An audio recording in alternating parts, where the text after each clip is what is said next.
J'étais intéressé par la domotique, donc je suis passé par électrotechnique tout en gardant plus ou moins cet objectif.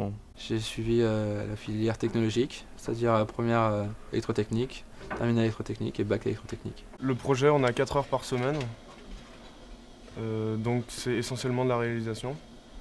Et toute la partie théorique est à faire en travail personnel.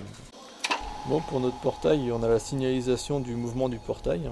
Pour cela, on a une petite lampe de ce type-là qu'il faut raccorder avec le fonctionnement du moteur.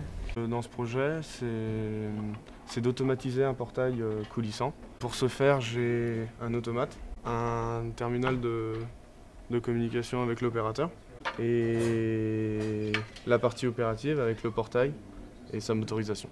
En début d'année, on a eu ce projet qui nous a été confié. Pour ma part, j'ai fait la programmation de l'automate. C'est imaginer le fonctionnement théorique de la maquette. Ensuite, c'est le représenter sous forme schématique à l'aide de graph-sets. Ces graph-sets permettent de modéliser par des schémas le fonctionnement de la maquette. Dans la formation en elle-même, il y a plusieurs points. Donc, le matériel, on va le mettre en œuvre, on va choisir des variateurs électroniques, on va voir les machines électriques, on va mettre en commun les variateurs et les machines pour voir s'ils ont les bonnes caractéristiques.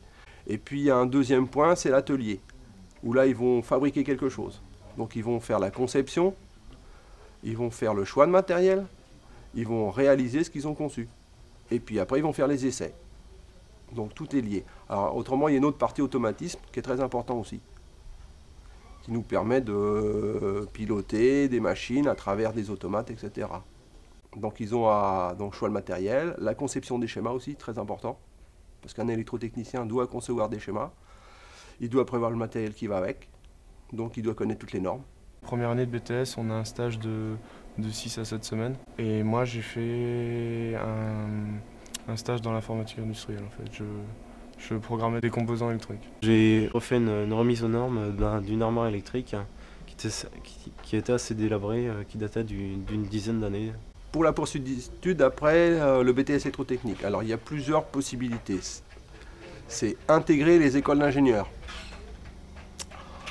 Deuxième chose, rentrer dans les IUP.